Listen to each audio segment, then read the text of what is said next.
Hey everyone, hello,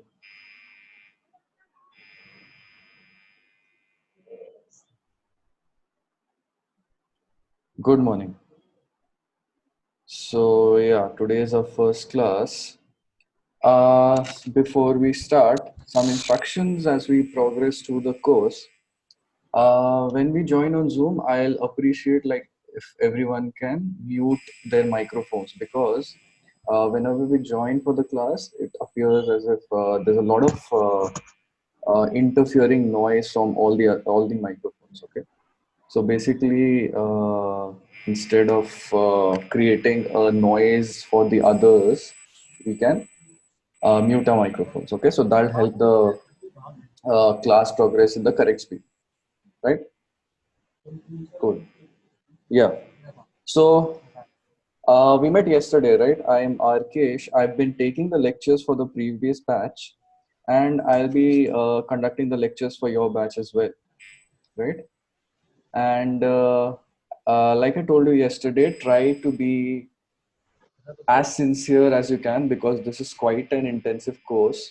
And from the last batch, we've understood like people who did not uh, put in the required efforts consistently, they couldn't catch up later on. So we had to drop a few people midway through the course. So we don't want that to happen with this batch as well. So we are very excited about the Nightingale batch, and we figure like we have told students early on what is required out of them for this course, right? Hope I'm clear. Cool. Now, uh, yeah.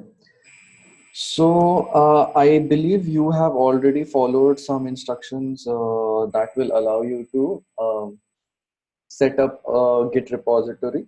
You just have to provide a token to Ansel, and he will take care of creating all the Git repos for the individual students, right? Now, most of you, I understand, would not be very comfortable and would not have heard about Git at all and why it is used, and that is fair because we here uh, have built this course for people who have not had hands-on experience with any of the computer technology stack. So that is fairly all right, and we will be going through the concept of Git for the first 2 or 3 classes, right? And then we'll finally move on to HTML, CSS, JavaScript, and the other MERN stack concepts that we have to study. Okay, so yeah, while we conduct the lectures, uh, there might be few questions that you would want to ask.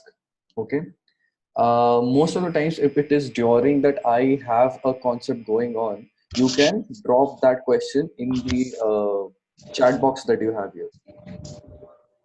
Okay, and do post all the questions publicly. Don't privately message me with the question because there might be other people who would also want to ask that same question. So if you make that question public, so there'll be other people whose questions will also get answered before creating a crowded uh, chat interface here. Okay, right. So that's one thing. Now, after like the concept ends and we have a few minutes in hand, so then you can like I'll let you unmute your microphones and then you can finally speak up with your individual questions on the topic that we have discussed. Okay, sounds good.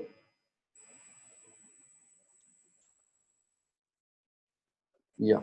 So mostly the questions you'll have to wait till the session is already done so that I can answer your questions. Because if I start answering the questions early on, what happens is the flow of the class seems to break. Okay. So the individual questions that you have that will come after the class, right? Cool. So that's that. But that doesn't mean that you cannot ask questions early on. You can ask the questions, but in the meanwhile, like other people can answer the questions on the chat. But I'll go through the lecture session.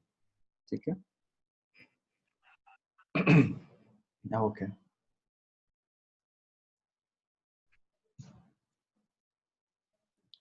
So yeah, now let me do one thing. What I'll do is share my screen, and I have a document ready, so we can go through that document for the intro class. Okay. So I hope everyone can see my desktop.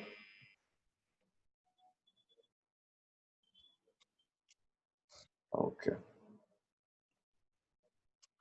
awesome. And I think one of you has your video turned on. You can actually turn off the video because we'll not need that video right now. Okay,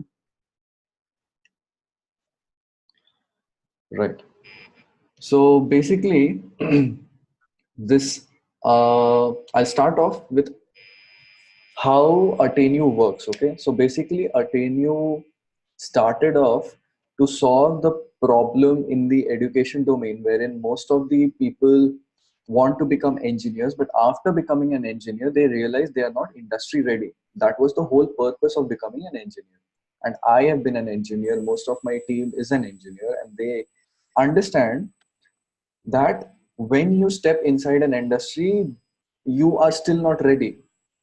And unlike other core branches like mechanical and civil and electrical, let's say, a computer science engineer almost always finds him out of place. Okay. And because the technology industry is changing so fast, so rapidly, that every other month you have a new addition to the tech stack, right? So a year ago, probably people wanted to become a mean stack engineer, but now Angular is almost out of the equation and people want to shift to React. So that is why Merge stack is now the thing, right? So because of the rapid change in the computer domain, computer science engineers need to have that extra uh, modern course curriculum.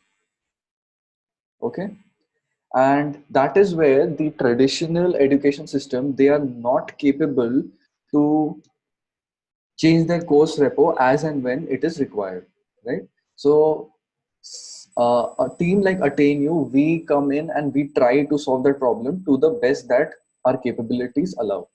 We want to make our course curriculum as up to date as it can, and we have the I suppose the other lecturer and the team that we have here, these all the team members here are very familiar with the uh, situation right now in the technology domain. So I believe we have a good understanding of the things that are happening right now, of the technology stack that is that are being worked upon, of the companies that uh, put in the requirements for the engineers that they hire, right? So we are trying to do this thing here. So how does the Ateneo model work? How do we plan our day? How do we take you through the course module? So that's one question that will arise, right?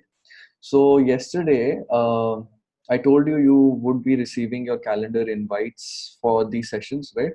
So let me show you how a calendar at Ateneo looks. Yeah. So as you can see, this is your batch calendar, right? And currently we are here 10 to 12 in the live lecture session. So we have 2 hours of live lecture, right? Uh, During the initial days, probably it not reach 2 hours because we'll cover very simple concepts. Okay. But as we gradually proceed through to the other complicated concepts like JavaScript, and then we'll have object, we'll have key value pairs, we'll have functions, so all of these concepts will actually require 2 hours. Sometimes it would actually stretch 10-15 minutes beyond the 2 hour limit as well, right? But yeah, for the initial days, you don't have to worry. Initial days, we'll start off with very simple topics that you can understand, and it'll be done within 1.5 hours. Okay. So that is the live lecture session in the morning. Then you have a 12 to 2 sort of a break from the live sessions. You can work upon anything that you want. You can have the lunch, you can look at the assignments, you can revise the lecture, all of these things. You have these 2 hours with you in hand. Okay. And once that is done, 2 to 4 is your scheduled assignment session where you have to given to the assignment for the day. Okay.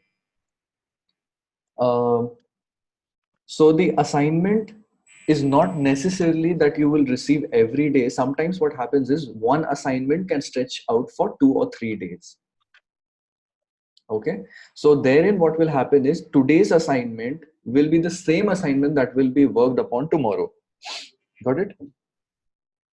So that is the assignment session where you work upon, and there'll be no live sessions there. What you can do, as I have written Slack in the location here, when you're working on the assignment session, you're already divided into groups, and there is another channel called Ask the Instructor.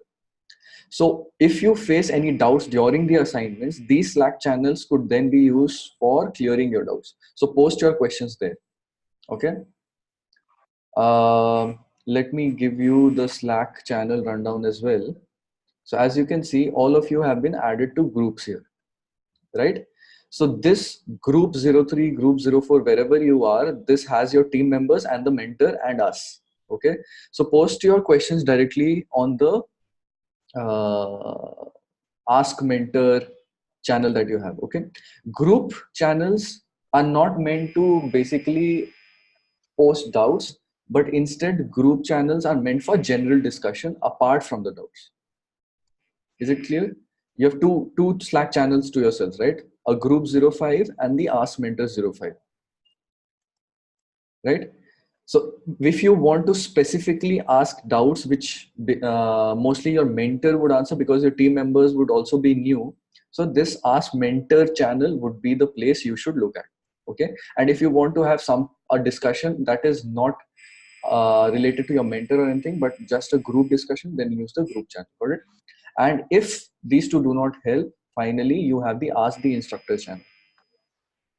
Okay. Ask the Instructor channel page, everyone is added. This is a public channel with all the members, all the instructors, and the Attenue team as well. Anything regarding the course schedule and thing, you will be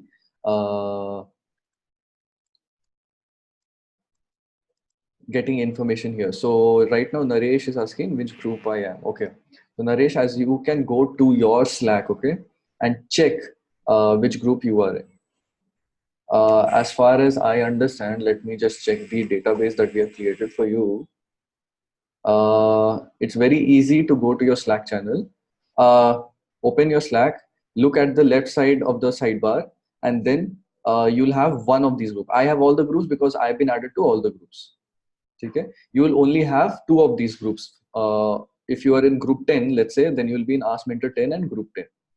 So for example, let's check for Naresh here.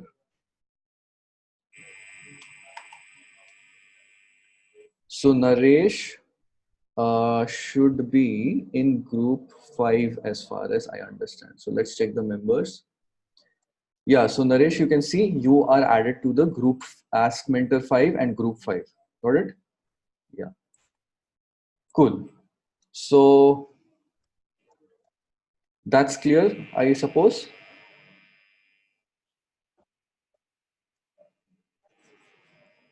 Okay. So the assignment session basically will have the doubts being posted on the particular Ask Mentor channel.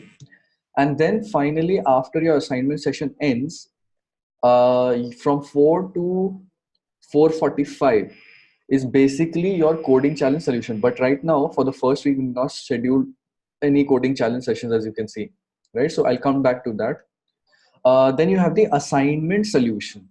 So whichever assignment you were working upon, you will get the solution for that assignment from 4:45 to 6. These will be conducted by the TAs from the earlier batch. Okay. And then finally, you must have had the code review plus the Q&A sessions added to your calendar. So this code review and Q&A sessions, this will also happen over GitHub and Slack. This will not be a live session as well. So you can see the live sessions basically are the lecture session, the coding challenge solution, and the assignment solution, right? Apart from that, the assignment session that you will be working upon will be on Slack, and the mentor code review plus Q&A will be happening over GitHub and Slack. So the code review you'll be pushing to GitHub, So the mentors will go to your GitHub account, they'll check your code, and they'll let you know on Slack. Okay, all the question and answers that will happen then is going to happen over Slack, wherever you post the questions. So you'll post the questions on your Ask Mentor channel. So these mentors will come from 6:30 to 8 to answer your questions. Is this clear? Any questions regarding the schedule as of now? You can post on the chat, I'll answer those. This is the basic schedule at Ateneo. The mentor stand up, you don't need to worry about. That is basically to get in sync with the mentor. This will not be added to your calendar. This is just for the instructor. I'll sync up with the mentors as to where exactly the class is, right? So this you don't have to worry about. This will only be the instructor plus the mentor. Okay, cool. Yeah.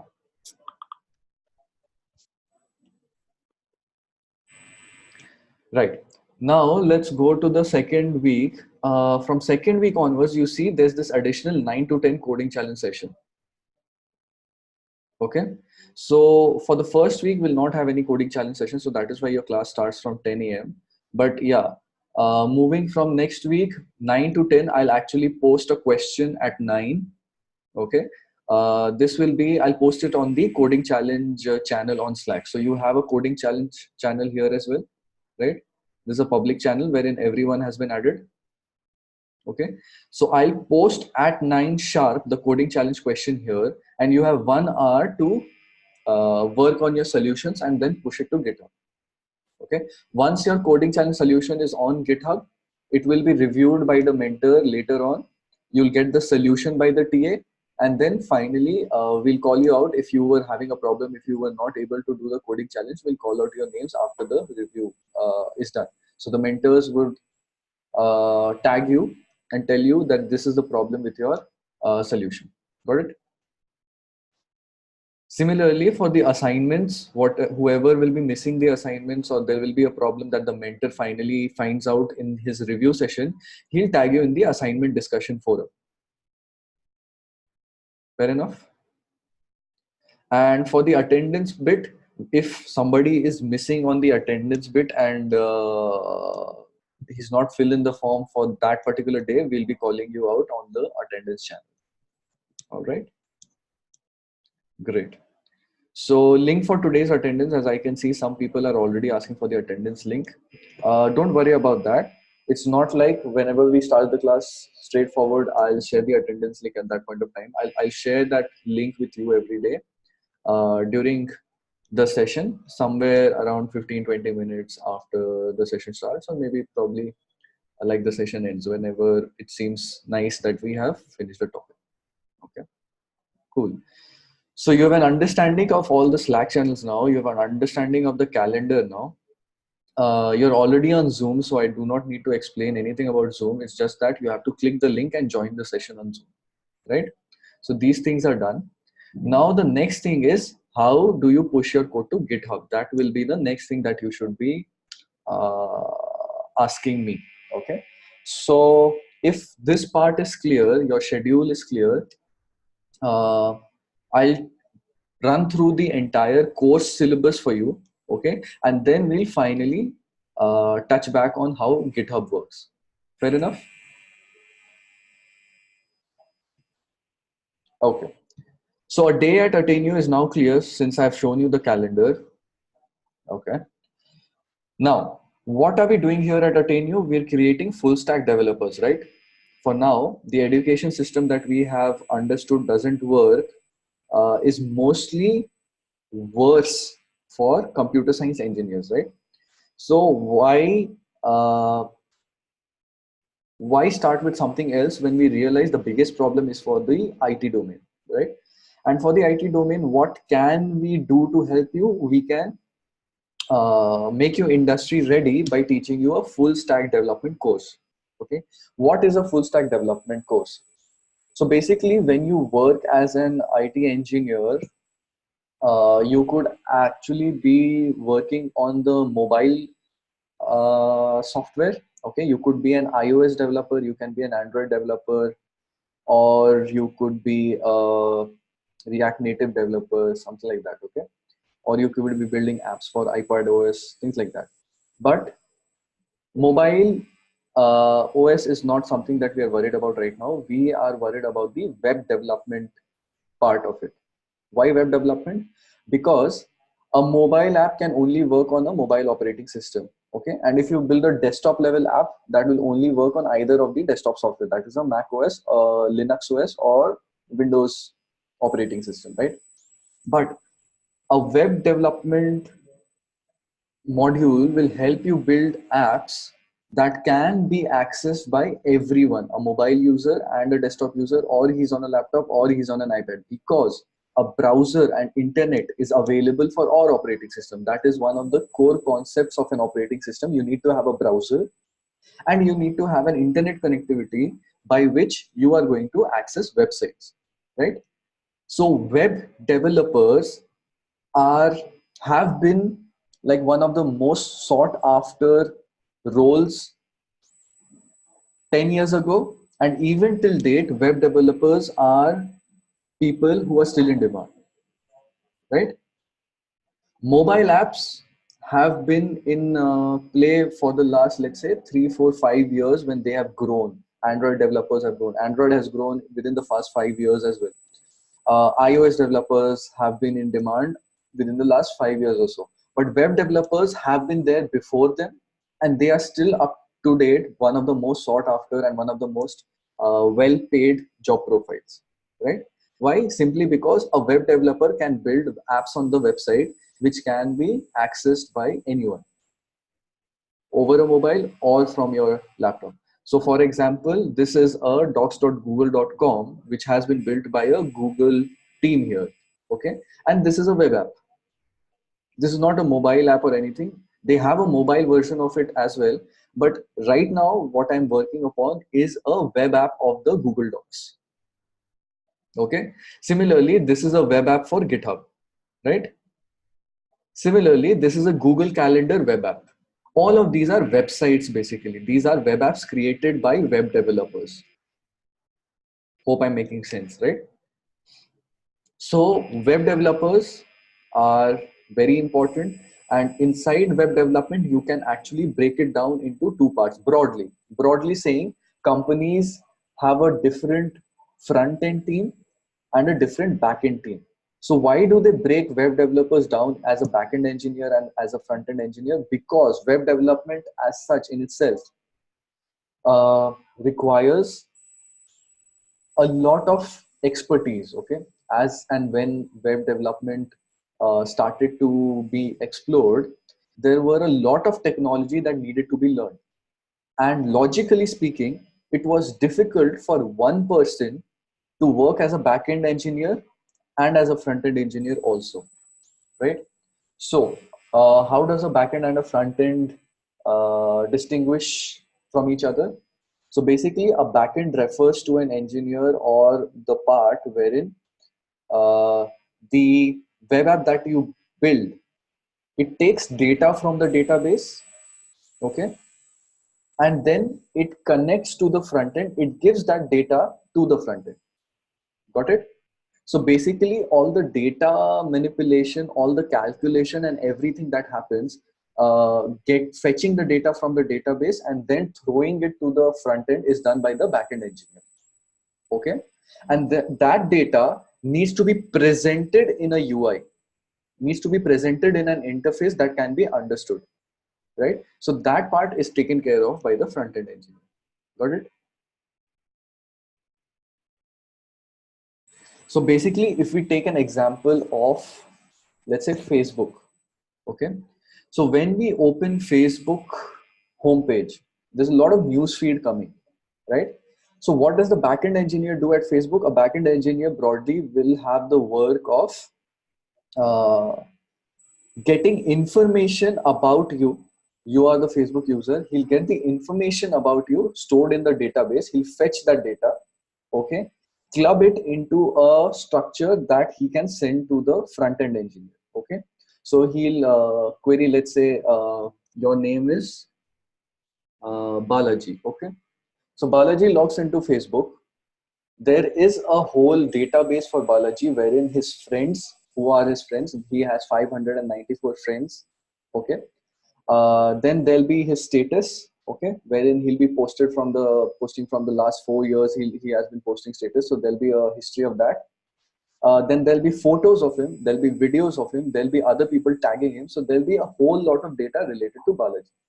Okay, so as soon as he logs in, the backend code that the backend engineer has written is going to fetch all of these data related to Balaji and give it to the front end engineer. So he has to write this. Probably there are some backend technology stack.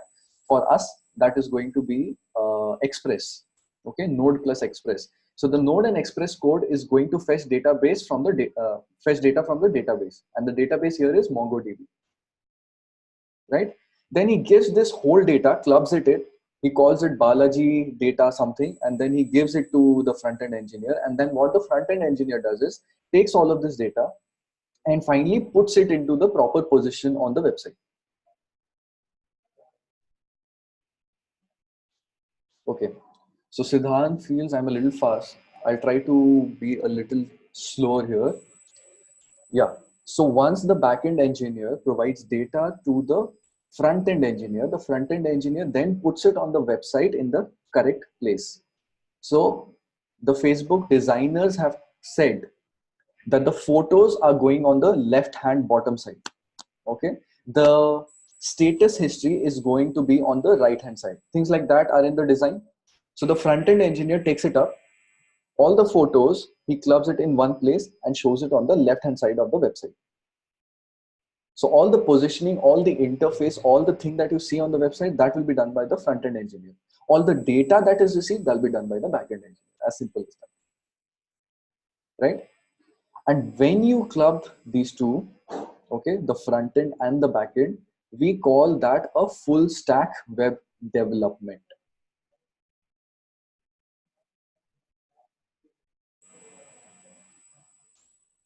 Okay, a full stack web developer will understand the back end part of it as well and the front end part of it as well. Okay, so how do we, what are the technologies that we want to learn when we want to become full stack web developers?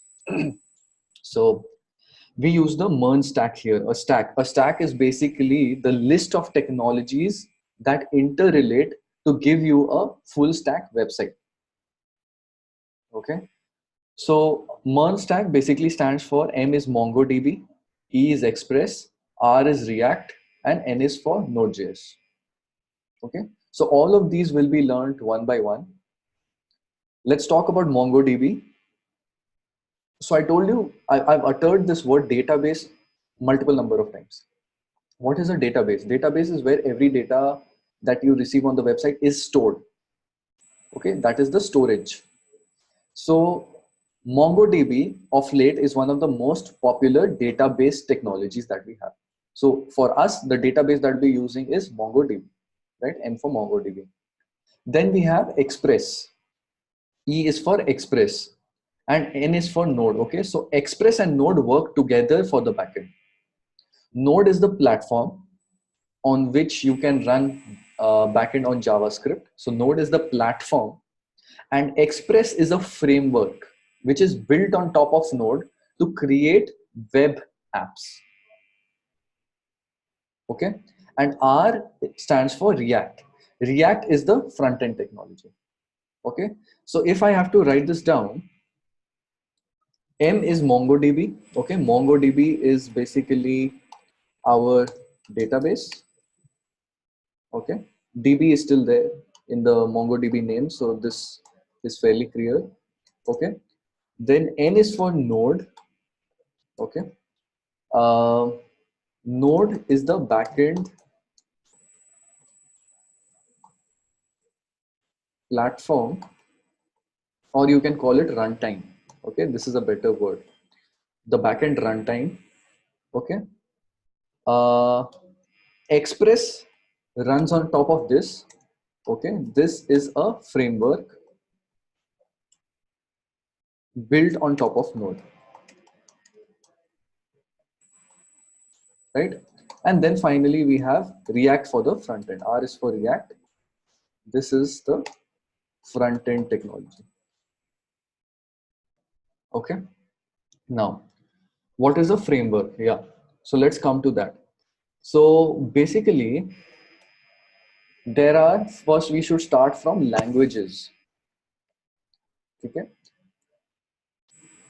You understand we'll be studying JavaScript as a language here, right? There are other languages like C, there are languages like Python, okay? And all of these have libraries and frameworks built on top of that, okay? Listen to me very carefully here.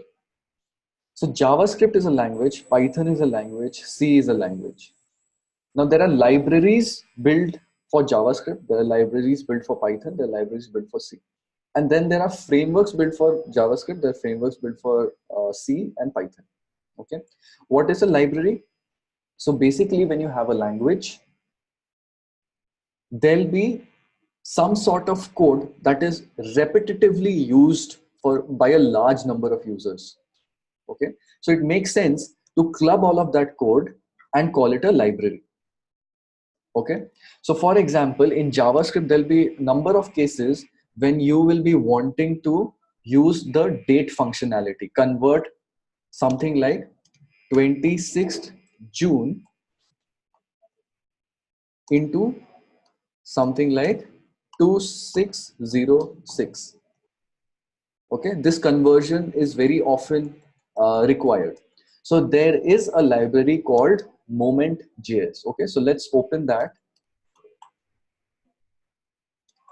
and show you that library. So this is a JavaScript library. Okay, it basically gives you all of the options and all of the functions to simply convert something like 10:37 a.m. As the current time, or with the seconds part as well. So as you can see, currently it is 10:37 a.m. So it gives the current time in minutes, or it can give it in seconds, or it can show the date in this format, or it can show the date in this format, or it can also convert to all of these formats. So this is basically a JavaScript library. Got it? So what is a library? A library is a piece of code written by someone that can be used by others as well. So this is a library for JavaScript, the language. Okay, this is not written in Python or anything. This can be used with JavaScript. So that is why the JS. Got it? Now, what is a framework? A framework is a library plus a set of tools. Okay, so for example, have you seen how Microsoft Paint looks on Windows or Adobe Photoshop looks? On the left hand side, you'll have a list of tools that you can use. Okay, you simply click on that tool, let's say the pencil or the brush, and then you simply can brush on your canvas, or then you have a spray paint also. You can pick the spray paint and then you can spray across your canvas as well. So these are tools that are provided by Photoshop, right? Similarly, in JavaScript as well, uh, because this is a JavaScript web app that we will build. So there are frameworks that allow us, that simply gives us the entire tool and takes care of everything else. Like you don't ever go inside Photoshop's spray paint and then understand how it is spraying. You don't understand that. You simply take the spray paint and then you start painting across the canvas, right? Similarly, there are some frameworks built in JavaScript wherein you cannot, like you don't even look at the code there. There are different tools that you have. You can simply write the bit of like one line of code to call that particular tool, and that tool will do the entire thing for you. Okay, so one example of that is Express. Express is a framework built on Node. Okay, Node is the backend.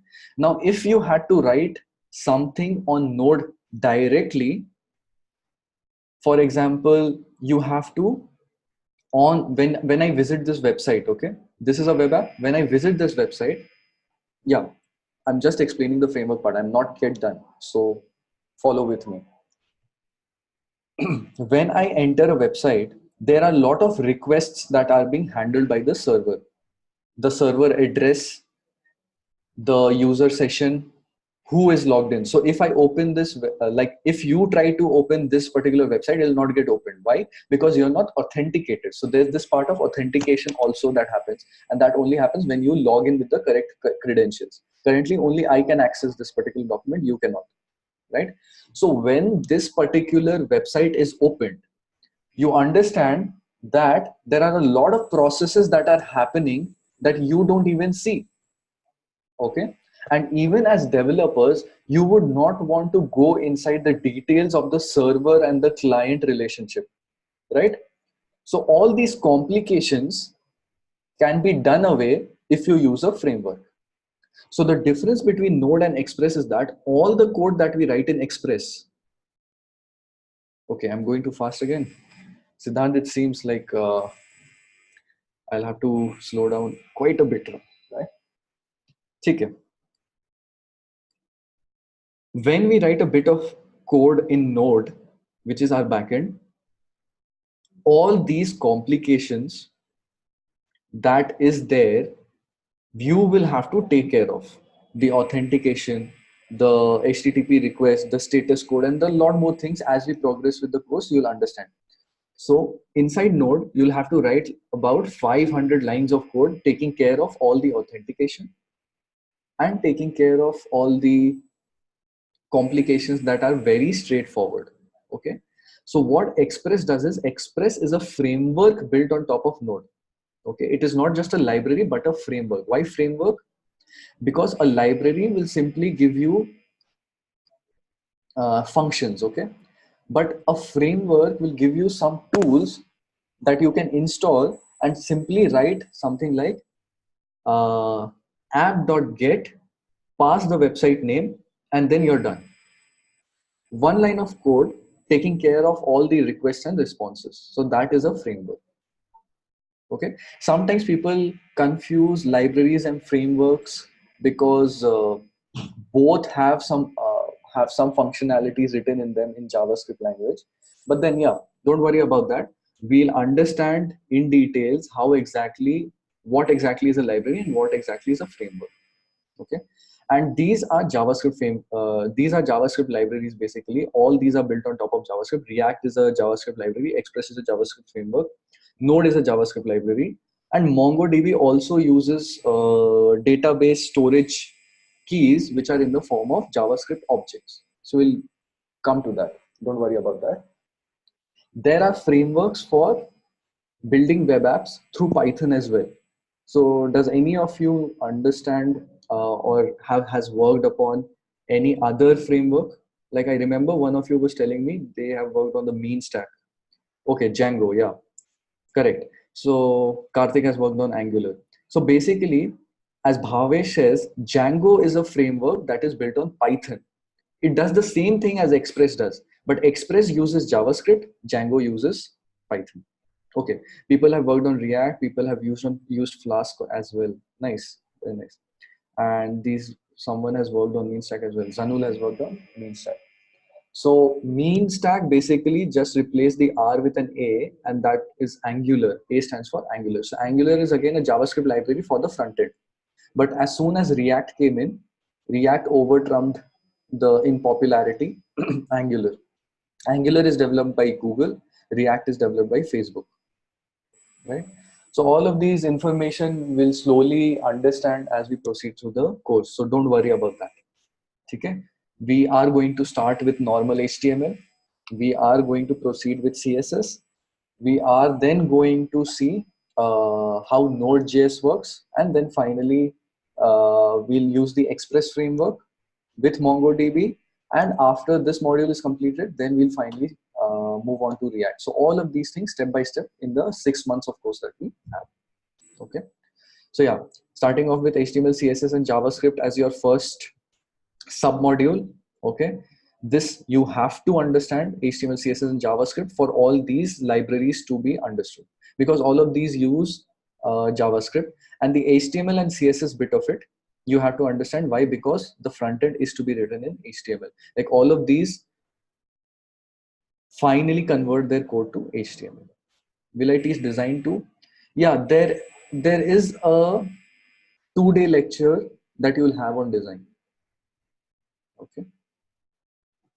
Will we be learning Gulp, Grunt, Webpack? So when we reach to React and we study compiling React components, we'll use either of these. We'll probably go with Webpack as for our course, but yeah, Gulp and Grunt also we can skim through, right? You need to understand about Git.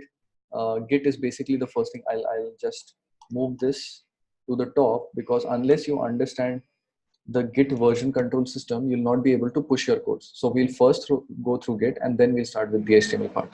Okay. Also, after our web app is built using this front end and back end technologies, you need to deploy it so that everybody else can access it.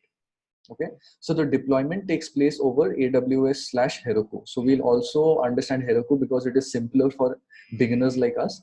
AWS is for expert people who want to get the deployment done.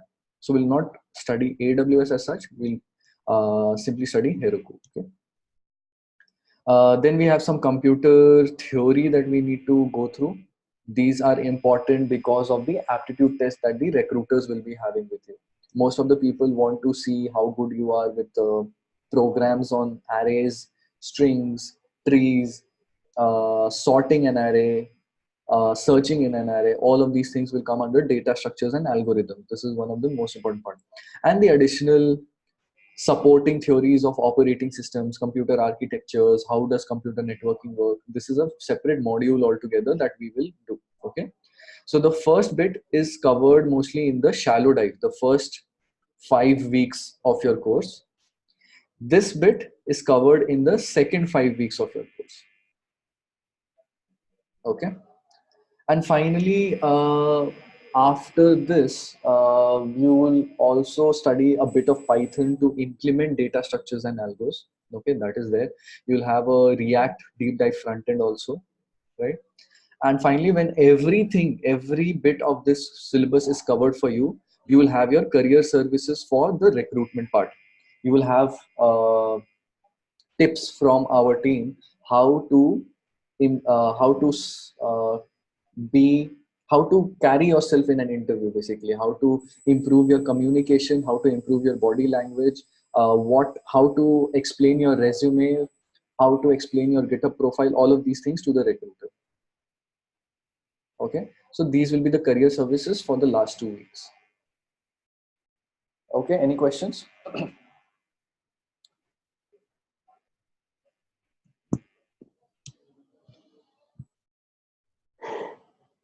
Take a pause here. This is the syllabus. Go through this. We have covered the explanation for this part. Go through this and let me know if you have any questions. Okay.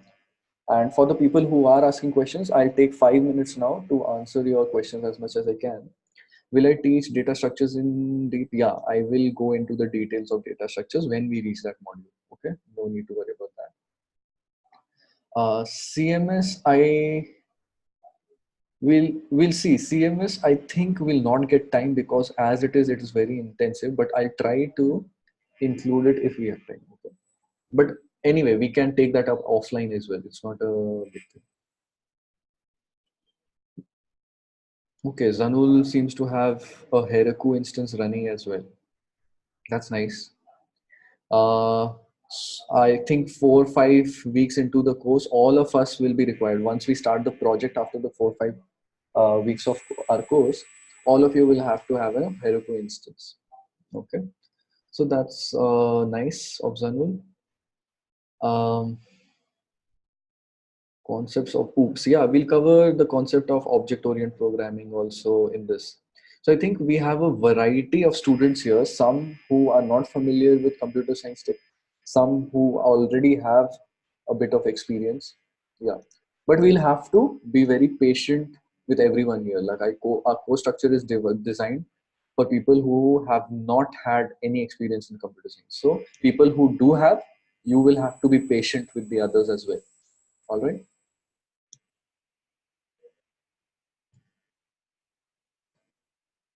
Okay, ML and AI is completely out of scope. Like this JavaScript thing has nothing to do with the ML and AI scope here.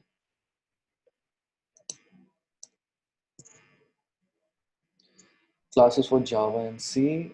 Sessions on algorithms, sure. When we studied data structures and algorithms, and Java and C, basically, once you see, all the companies will ask you to write a piece of code, not strictly restricting you to write it in Java or C. They'll give you a list of 5 languages, 6 languages, anywhere they take a test, and you can write it in any of the language. So if we go through JavaScript as our primary language, you don't need to specifically understand Java or C. Okay, but yes, if you sometime want to get your hands on Java and C, the concepts are same, only the syntaxes will change. Okay, that's it.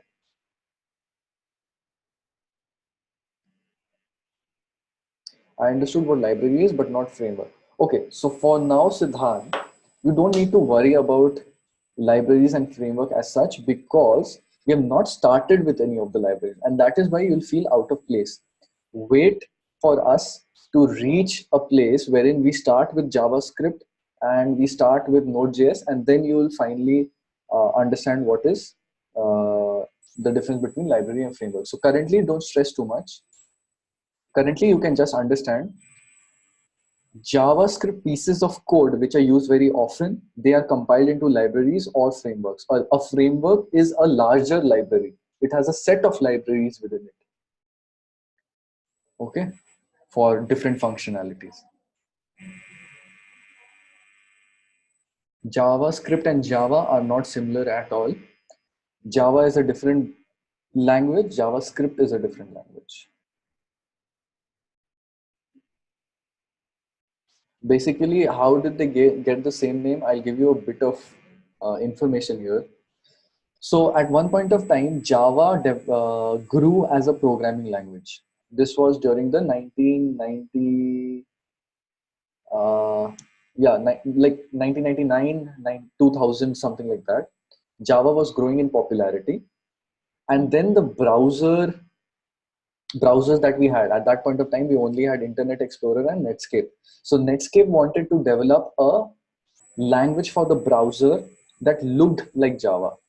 Okay, but that would be a scripting language. A scripting language, basically there'll be browser scripts written in it. So the Netscape team simply went ahead and called it JavaScript.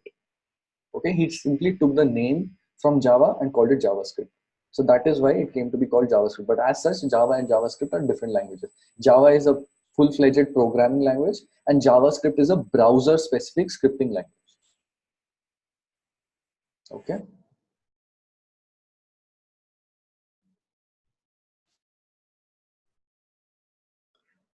Okay, we do have a lot of questions here. Yeah, so I'll request, like, all of these questions, post it on the Slack channels when we cover the course. Most of the questions will not be able to cover here because of the shortage in time. So keep posting on the group channels. Currently, it'll be best if you post it on uh, the random channels, ask the instructor channels, wherein all the people have been added. So there are few students who already know the answer to your question, so they'll help you out, right? And that way we can speed up the learning process. Okay, cool. OS, computer architecture, computer network, I cannot simply tell you the specific topics we are going to cover. It is mostly going to be a broad overview as to how networking works, how architecture works. I'll let you know as we reach that. Okay, you don't have to worry about that. Okay, yeah. So I'll take a pause, and then we can move on to the tools that we use. Okay.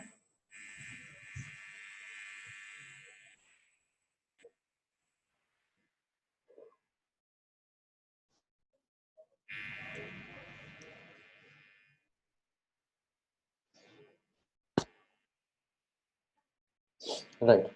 So, um, what are the tools that we use at Ateneo? Slack is the first and foremost tool that is going to be used everywhere for all sorts of communication. Yeah, you'll get the recording. For Sashank and everyone else who have been asking me for the recording, you'll get the recording. Don't worry. Okay. So Slack is being going to be used for all sorts of communication. There's not going to be a WhatsApp group. There's not going to be a Facebook group. There's nothing, no other communication apart from Slack. Okay? And this is beneficial for us as a company. And even when recruiters hire you, for all the other companies as well, when you reach an industry, you understand the Slack is the one tool for communication for all the industries. Okay, so Slack is going to be where you post all your questions, like no communication apart from Slack. Hope I'm clear. Okay, cool. Okay, some people are also telling me to give permission for recording. You don't have to record it. I am recording it on my end and I'll upload it and give you the link. Okay, so don't worry about recording. I'm going to do that for you, right? Okay.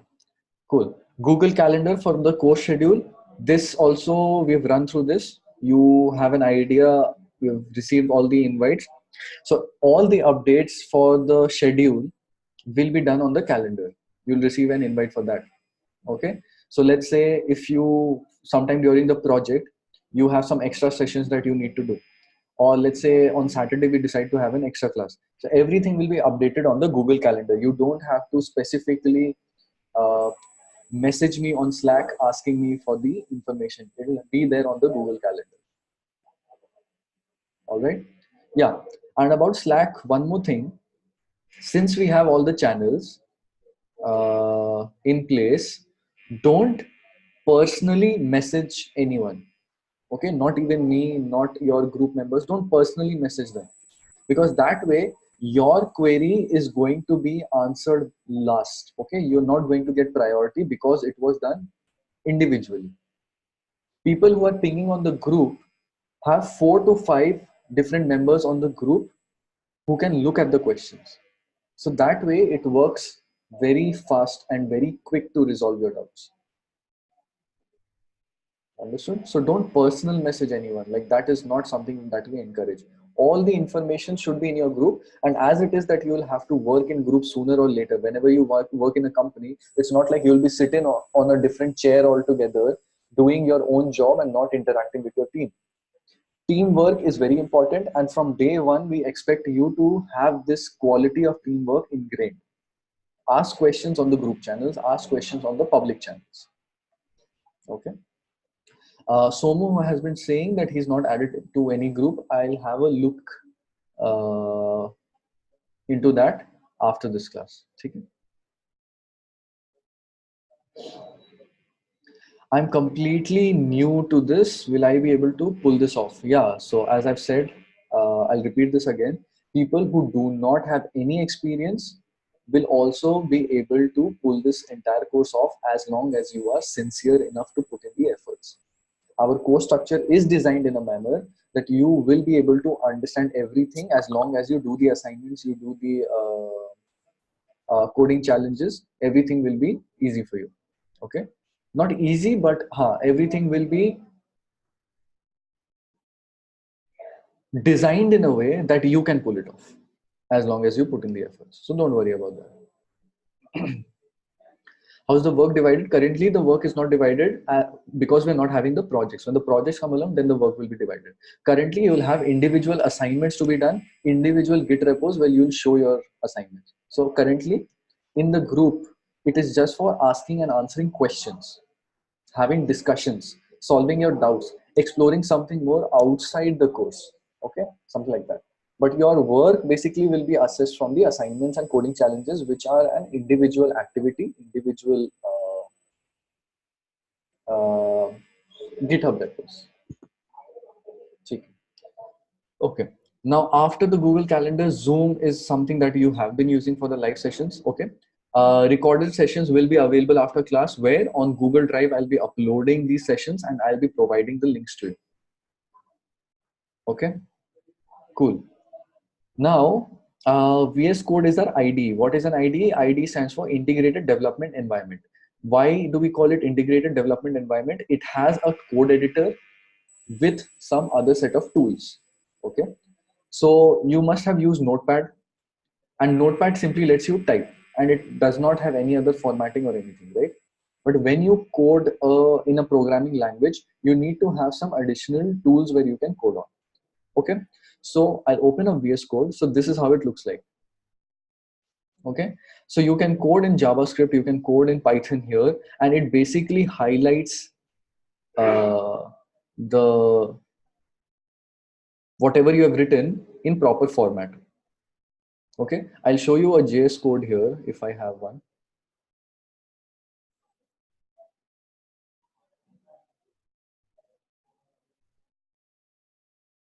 No, I don't have an index.js file. But yeah, you get my point. Basically, if you have something like this, let's say I'll name this file.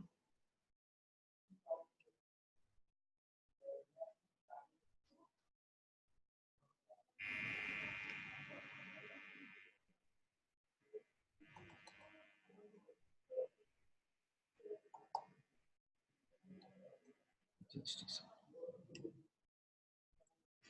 So let me create a new file here. Let's say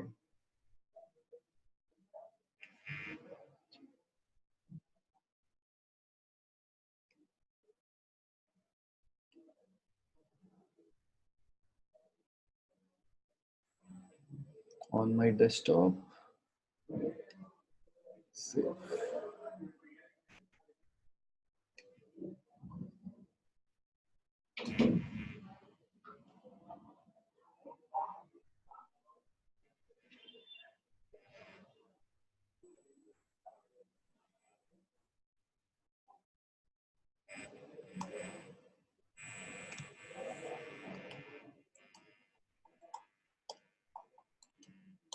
Yeah.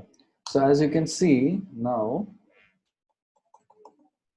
when I type something here in HTML, okay, this is a normal HTML code. So look at the hints that I have here. These are the hints that I get. This you'll not be receiving on your notepad or any other document that you type upon. So that is why this is called an IDE, Integrated Development Environment. It automatically understood that this is an HTML language. You can see here on the bottom right corner, it says HTML. Why? It understood that I have been typing in HTML. This is an HTML file. So it highlights whatever I'm writing in HTML. So you can actually go ahead and type your code. It automatically fills in the places for you. Okay. So inside head, you're going to have a title. Okay. So it'll give you this title. You can put in the title here, whatever title, some title. Okay. And then after the head, you will have to have a body. And then you can write whatever. This is an HTML file, something like this. So this is a HTML file that you have built.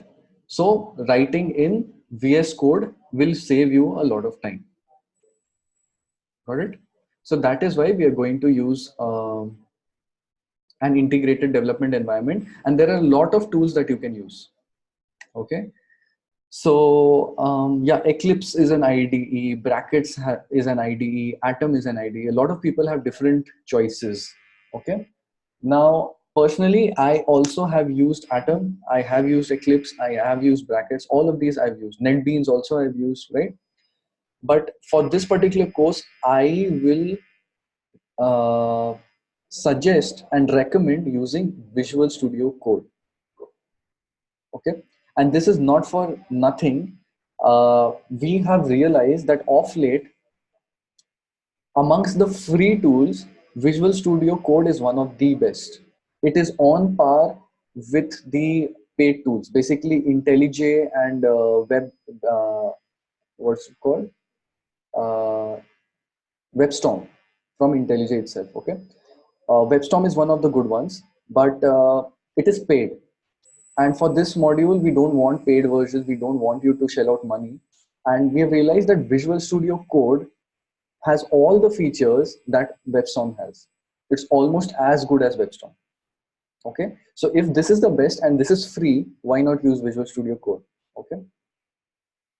And I personally used Atom. As you can see, I also have Atom installed here. Okay. So Atom is good as well.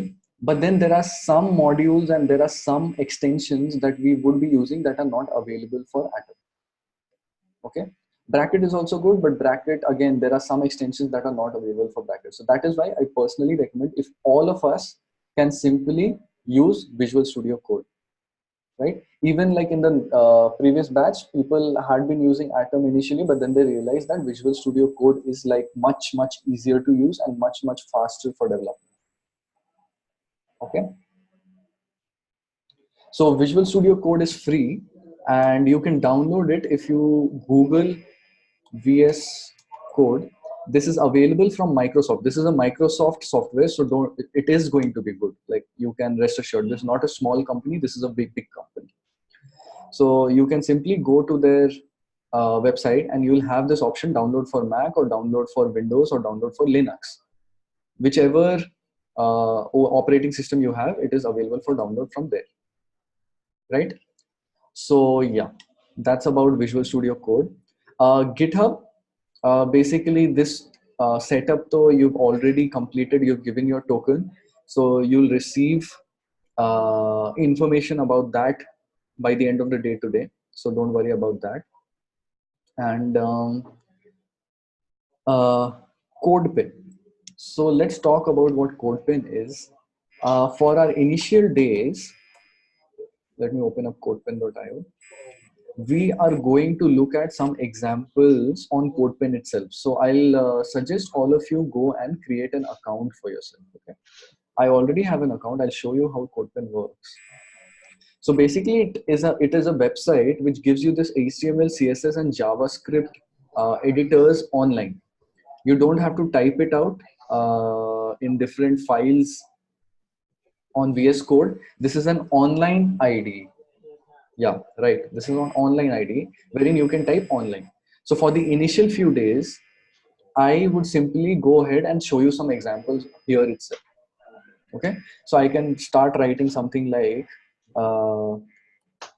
directly in the HTML. I can write div,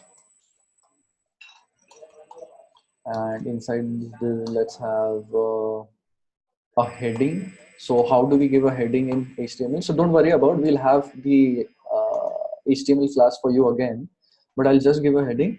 This is my first class at Attain U. Got it? And it shows you the result of this here. Now let's say if you wanted to have this in blue color. So what you'll do is, inside the CSS, CSS is for styling. You'll simply write H1 color blue, and you have it in blue. So it becomes very easy not to type the entire thing on VS Code if you are only working on HTML, CSS. Okay, but when we start having Node.js and Express, then it becomes necessary. Like, you cannot have Node.js codes here. You can simply have HTML, CSS, and normal JavaScript. Okay, so for the first week, go and create your accounts on CodePen and try it out. Okay, we'll have our HTML class on Wednesday. I think on Wednesday is the first HTML class. Yeah, you do not need to run. It's very fast actually. You can simply type your HTML, simply type your CSS, and you're done. No need of anything. You don't need to open it explicitly. Otherwise, you'll have to type it in VS Code, then double click on it, open the correct path in the browser, and then have to look at it. So that way we can be very fast with our development if you have your accounts on CodePen. Okay.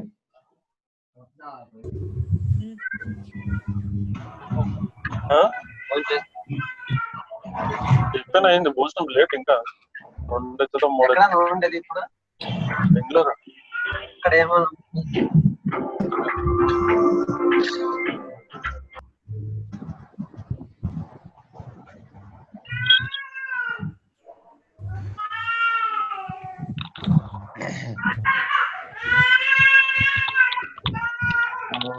So we are having a lot of noise here. Can we please mute ourselves?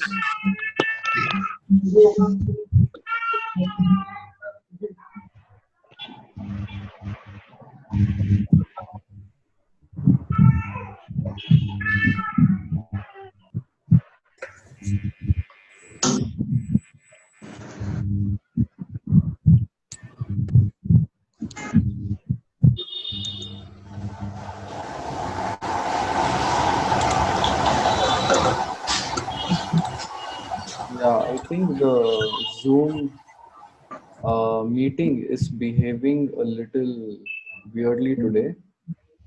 Okay. Individually, can you mute yourselves?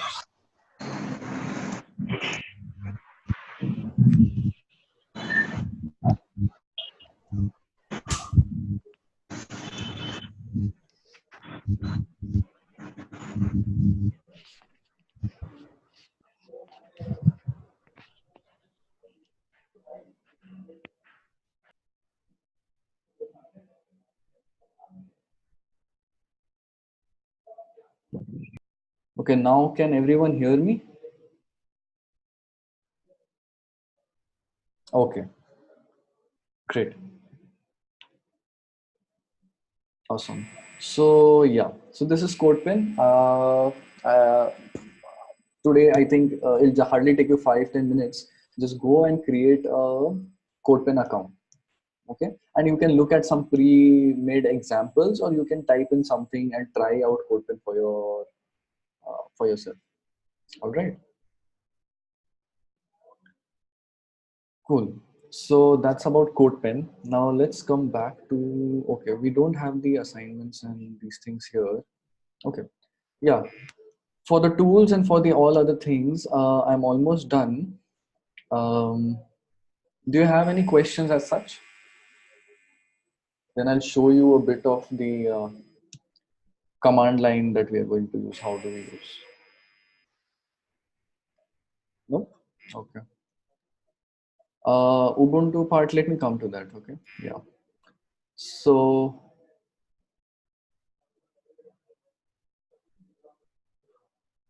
right.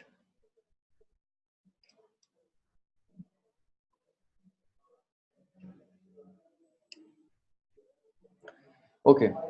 So, yeah, we have people working on Windows, we have people on Mac, and we have people on Linux as well. Okay. And we need to have a way so that these different operating systems do not cause a problem, right? Now, Linux and Mac, they have this terminal, this software called terminal on their machines, where you can directly type in commands and make things happen. Okay.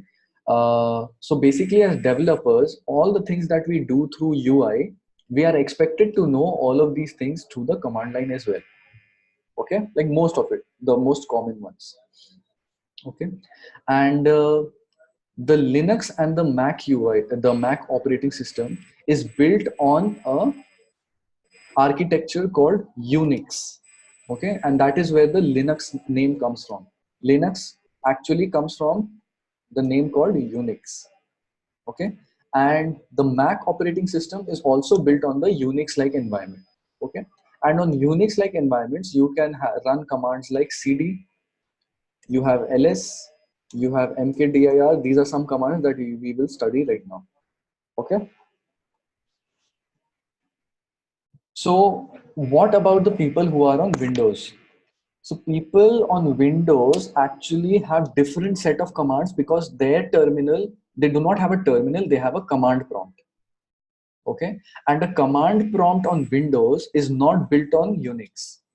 And that is why the commands there are different from what Mac operating system and Linux operating system have. Okay. So there are a lot of options also for Windows that you can install and get a Unix like terminal. You can have this kind of terminal in your Windows operating system as well. Okay. But what would I recommend you do? So first, before we start off with the Mac terminal or the Linux terminal, let's first tell the Windows operating system guys what I will be expecting from you. Okay. So you have something called Git Bash because we'll be using Git. Git for Windows already comes with a terminal like that. Because most of the Git commands are, asks you to have commands like cd, commands like mkdir to be run. Okay, and for that you need to have a terminal like that, so it automatically comes with that particular software. Okay, how do you get that software? So basically, if you go to Google and type git scm,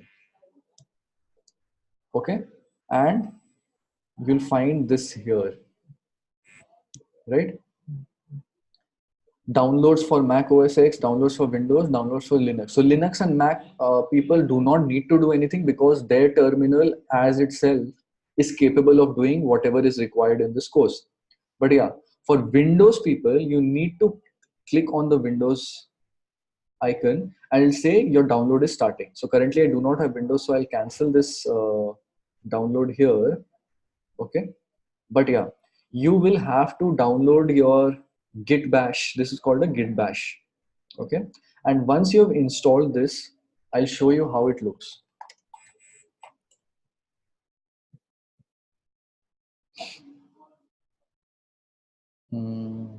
Sorry.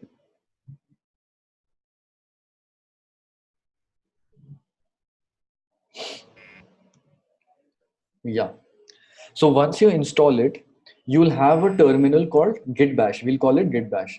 For Mac, it is called terminal. For Linux, it's also called a terminal. So as you can see, Git Bash is an application for Microsoft Windows environments which provides an emulation layer for a Git command line experience. Okay, Bash is an acronym for Bone Against Shell. Okay, this is nice. Bash is a popular default shell on Linux and Mac operating system. Okay, Bash is what is being used inside our terminals as well. On Linux also, the terminal uses Bash. On Mac OS also, the terminal uses Bash. But on Windows, by default, the command prompt doesn't use Bash. Okay, so to use Bash, you'll have to install Git Bash. There are other softwares also which let you install Bash, but I'll recommend you install Git Bash. And don't worry about what it is. It's just that all the commands that we are going to use, it's going to be the same on Windows if you use Git Bash. Otherwise, you'll have to run some different commands.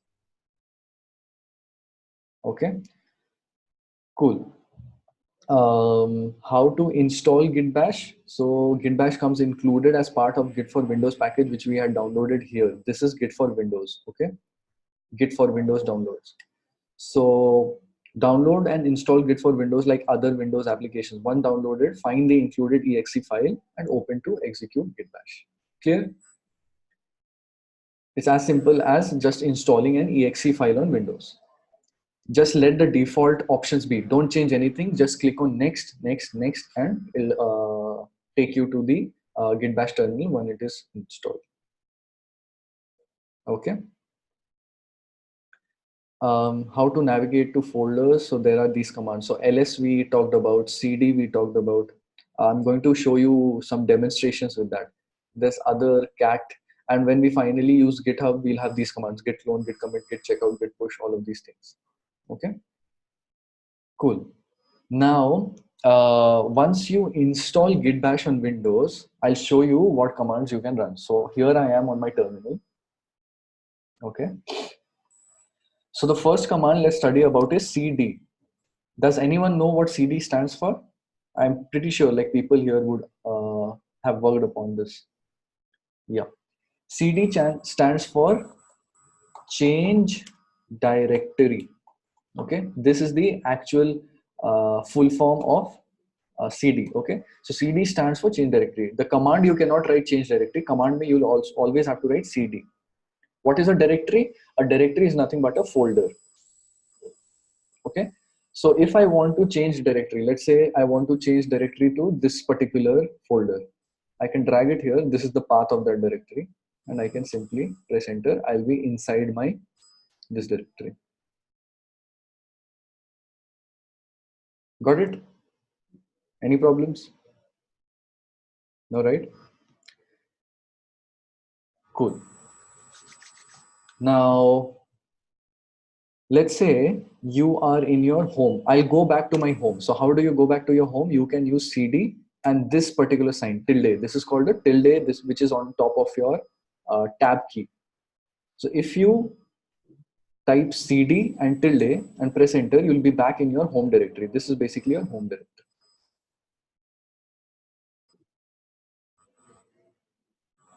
Okay. Now, when I'm in my home directory, let's say you want to check all the folders inside your home directory. How do you check all the folders? You have a list command. Okay. List, basically you write it like this. ls stands for list. Okay. So ls and press enter. These are all the folders inside my home directory.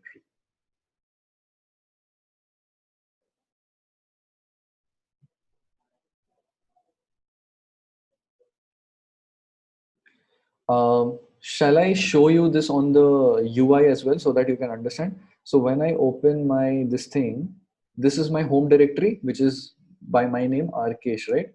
So you can see 1, 2, 3, 4, 5, 6, 7, 8, 9. 9 of these folders here. Okay. So 1, 2, 3, 4, 5, 6, 7, 8, 9. Sorry, 10. 10 of these folders here. 1, 2, 3, 4, 5, 6, 7, 8. Which is the 10th one? Applications, desktop, documents, downloads, library. Okay, my library is actually hidden, so it doesn't show on my UI, but it shows on my terminal. Okay, and then you have movies, music, pictures, projects, and public. Cool.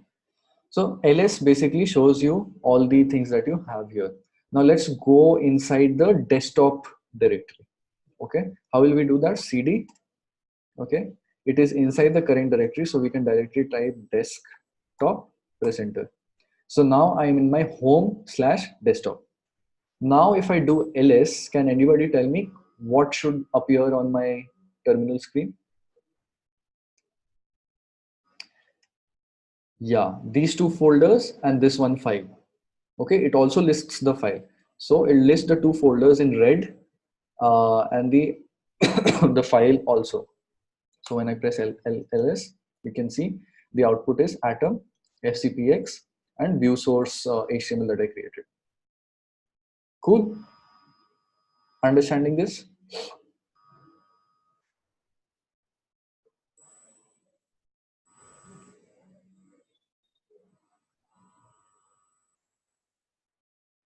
Awesome.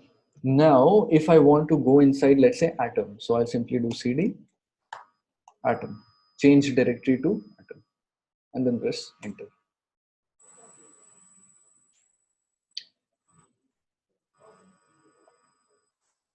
Okay, so you want to see if these are case sensitive. So let me go back. If you want to go up a level, I am inside Atom right now, but I want to go back to desktop. So how do you do that? Cd dot dot. Exactly. Dot dot, double dot basically means your parent. Okay. Single dot basically means the current directory. So when you do cd dot, nothing is going to happen. You're still going to be in Atom. But if you do cd double dot, you're going to go inside desktop. As you can see, I'm back inside my desktop. So a directory, one level up. Now you want to see if I can type it in small letters and go inside that. Okay. It says I am inside desktop Atom. Let's do ls and yeah, it lists these folders 1, 2, 3. So it's not case sensitive basically. Bash is not case sensitive.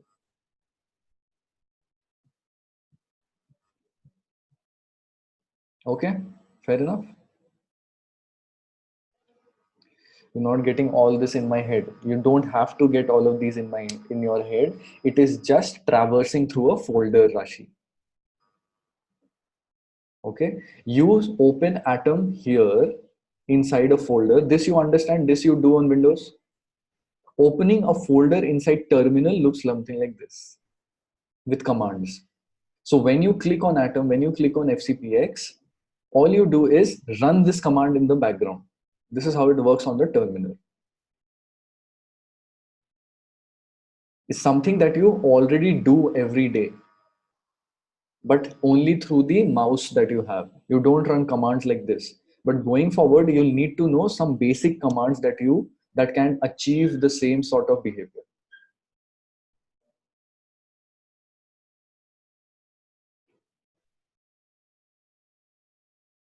Okay, give it some time, Rashi. I believe you'll become comfortable with it once you go back, like come back to the lecture, do it on your machine, and I'm pretty sure it'll sink in.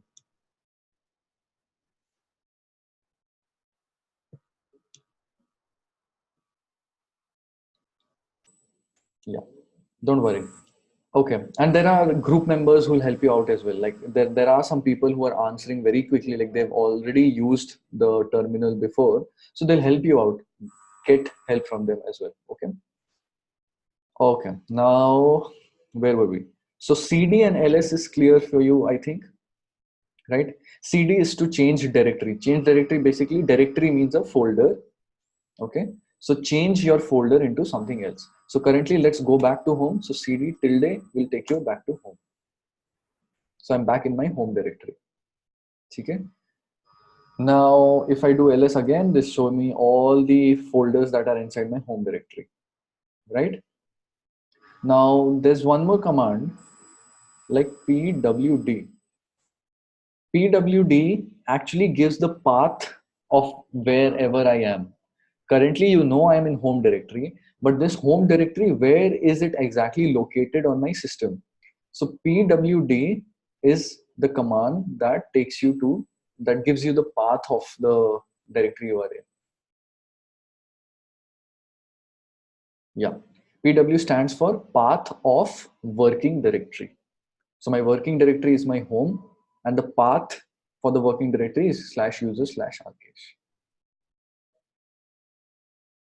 No, cd tilde is for home directory. This you can do from anywhere, but cd dot dot is for uh, one step above the current directory. So let me show you this. If I do cd desktop/atom, okay. Now from atom, if you do cd dot dot, you'll go to desktop. Okay. Now I'll go back to atom, and from atom, if you do cd tilde, you'll go directly to my home, which is like above desktop. So dot dot is just the previous one, the parent directory. Cd tilde is for home, basically. From wherever you do cd tilde, you'll just go back to your home.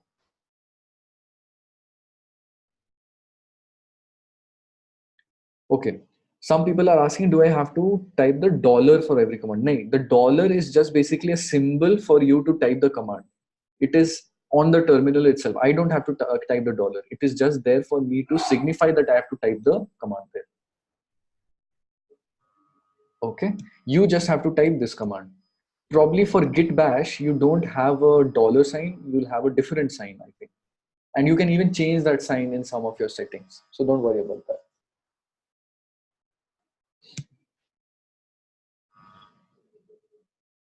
Let me show you how git bash after installing will look for you.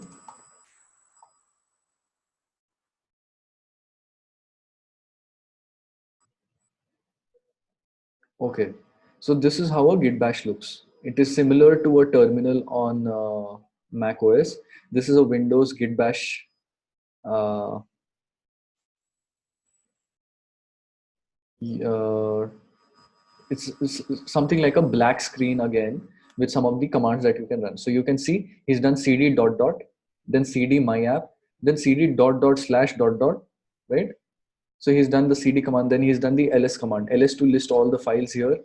Okay, and yeah, so this is how your git bash will look. Make sense?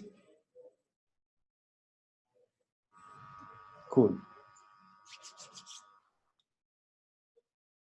Okay. So CD you have seen, PWD you have seen, LS you have seen. What is LSL? Good question. So all of these commands actually have a separate option also that you can use. So for example, for LS, there are options like A, there are options like L. Okay. So if you do LSA basically, it will show you all the hidden files as well. You can see all these dot files initially that did not show me. It only showed me these normal directories. But there are a lot of hidden files with the dot after the dot. Okay. So all of these will be shown if you use the A. A stands for all. Okay. And there's LSL. L stands for list. It will show you in the form of a list with all the details. Okay. So this shows you the details of the uh, folders that you have. Now, if you combine both of this, LSAL, then you will get the details for all of this hidden files as well. Got it? Now the details has who is the owner, when was it created, what is the size, what is the permission. All of these things are there in the LSAL. Okay, so simple ls, then ls with a, then ls with l, and then ls and al together. You can use these combinations in and around. Okay, but yeah, you don't have to worry about these. I'm just going to clear everything out. Okay, uh, you don't have to learn all of this. What you have to learn is, what does cd do? That is one thing that you have to learn. So I'll give you one example. Cd desktop slash atom slash what else do we have inside atom? Let's see. We have exp mongo, I think. So cd desktop slash atom slash mongo, and I'll go inside desktop atom exp mongo. Okay, this is what cd is. And then I have ls. It shows you what is inside the particular folder, that is ls. Okay, and then there's the third command called pwd, which is the path of the current directory. So this gives you the entire path. Is this clear? All of these three commands. Apart from that, you don't have to learn about the flags and anything. Okay, that is not required. The flags and all is for advanced users. Awesome. So if this simple thing is clear, then I think like you people can actually, for today, this is basically your assignment. Install git bash, the Windows people. For people who already have Linux and Mac OS running, try these things on your terminal.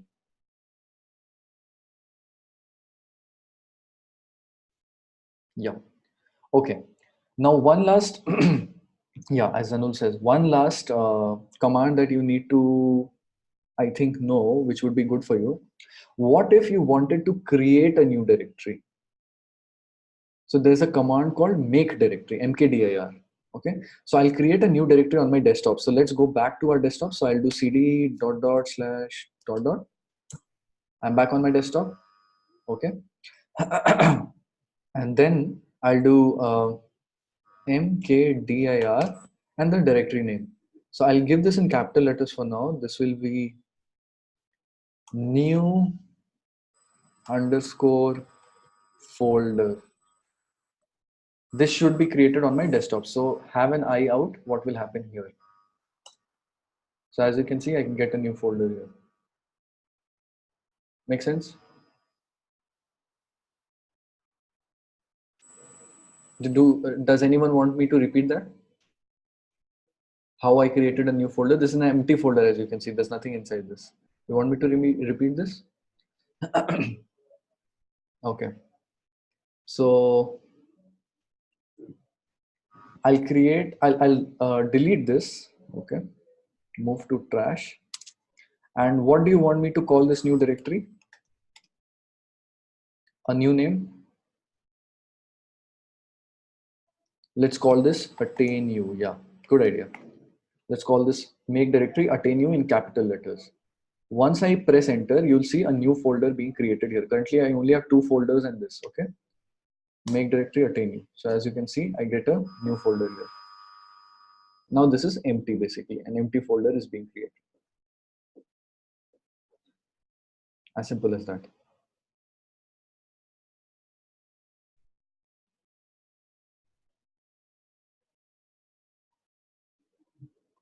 Okay.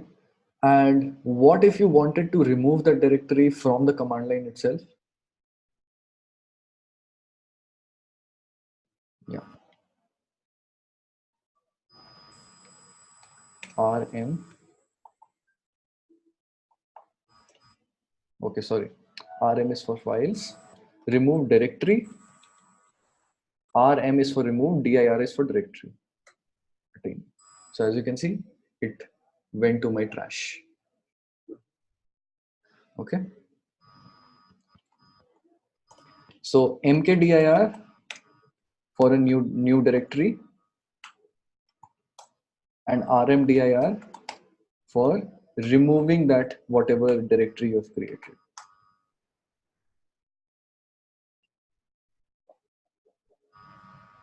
Okay. Now, supposing like you want to show the contents of a file. So I have this file, right? So I can do cat this HTML and it'll show you whatever is inside the HTML.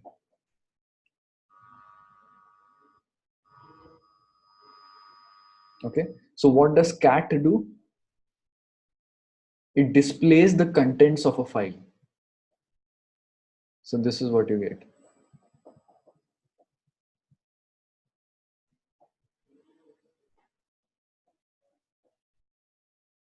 Cat full form. Does anyone know the full form of cat? What does cat stand for?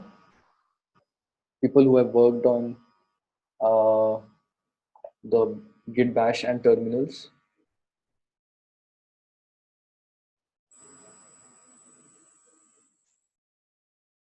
Catalog. Yeah. Catalog. Uh, it's basically you can understand cat as show. Yeah. Show, preview, things like that.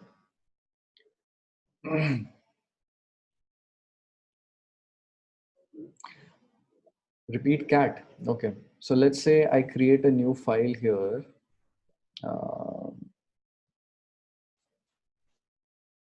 I've opened this in VS Code, right? Now, do you want me to change something here? I'll change this to attain you, and then I'll save this. So this file is saved now. Okay. Now, cat. Okay. Wherever my file is, so I can type in. It's on my desktop, right? So cat. This is the file name. You'll see attain you here. Whatever I've typed in will come on the terminal screen.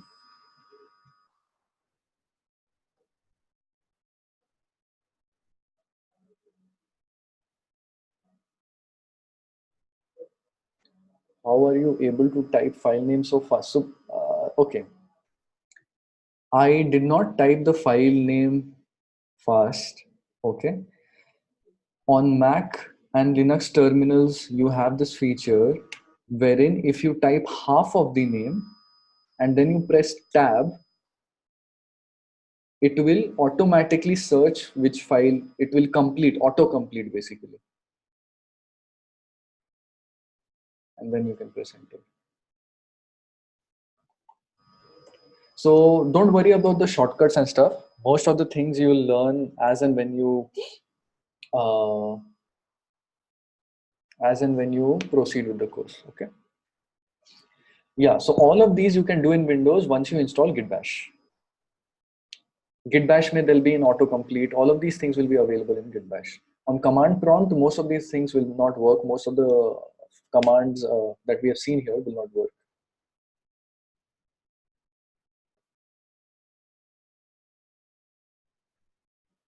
Okay. So these are a few tips and tricks that you can like once you start using Git Bash on Windows, and for the other people, if you start using the command line, there'll be a lot of things that you can explore. Like we are not going to go into the details of this, but yeah, you get a picture of this. CD is for changing directory, making directory, removing directory, then displaying the contents of a file, and there are a lot more options that you can do. Okay, but these are the basic things that will require when you do a GitHub push. Okay, so you'll have to just display the contents of the file, make a new directory, things like that. You don't have to understand anything beyond that.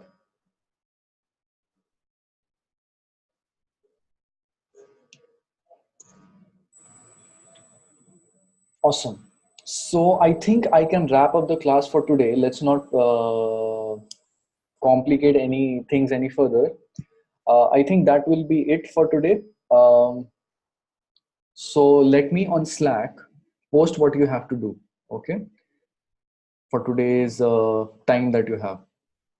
So inside the assignment discussion,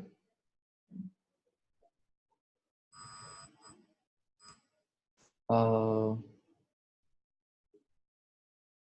yeah, let me just write it down. So first of all, for Windows users,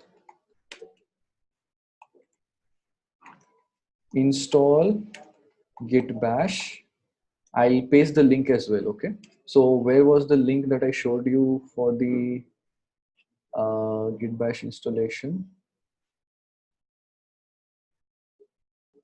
This is the place. Okay. Create an account on CodePen. That will be the last one, I think. Let me also write, once you have installed git bash, um, try out cd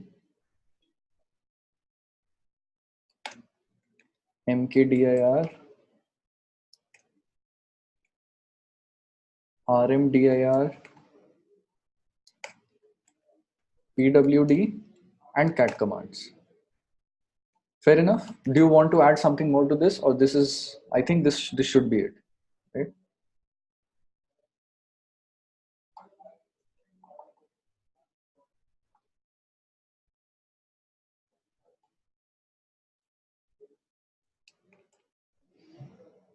ls, yeah, ls I missed out, sorry.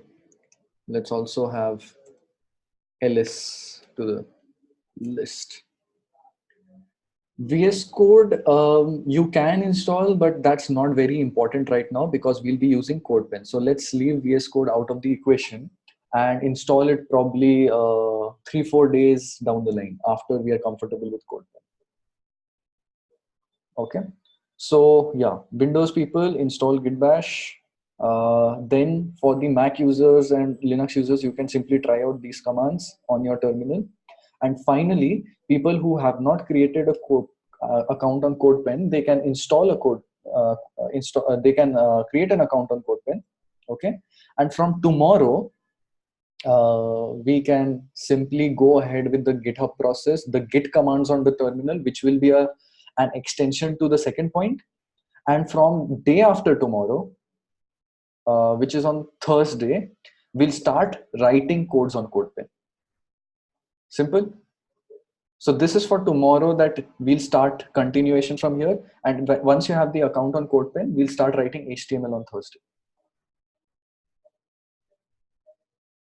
Okay, awesome.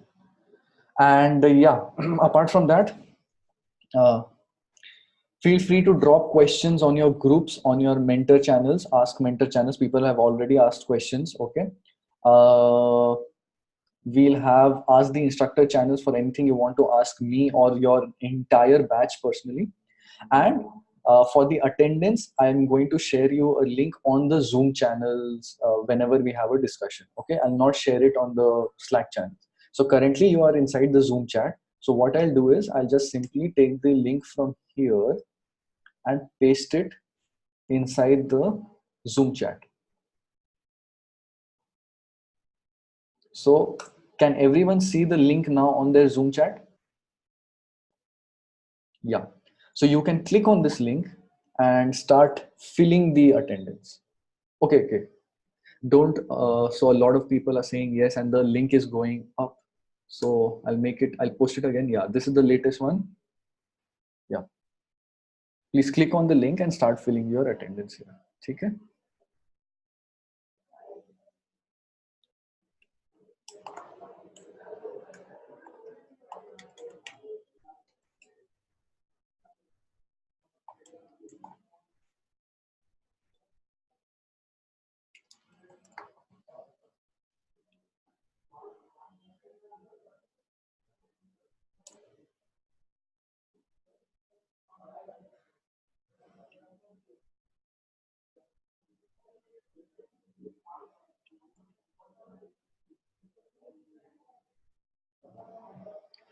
Awesome. So I think I have started receiving the attendance here.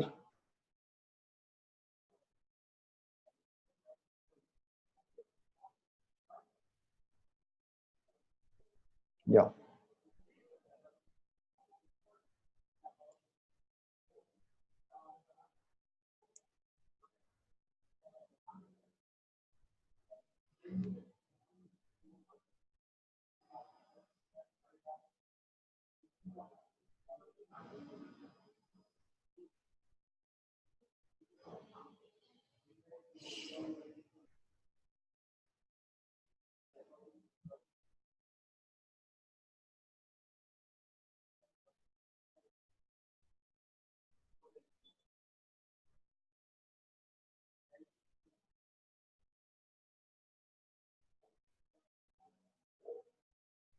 Okay.